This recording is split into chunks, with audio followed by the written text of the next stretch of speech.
And we're back to learning JavaScript. Let me show you the reverse method.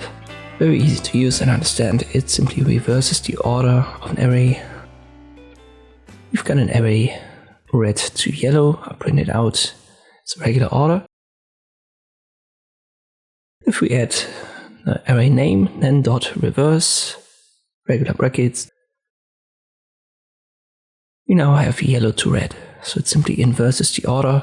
And in a specific case, we could also add the method directly inside of our document.write.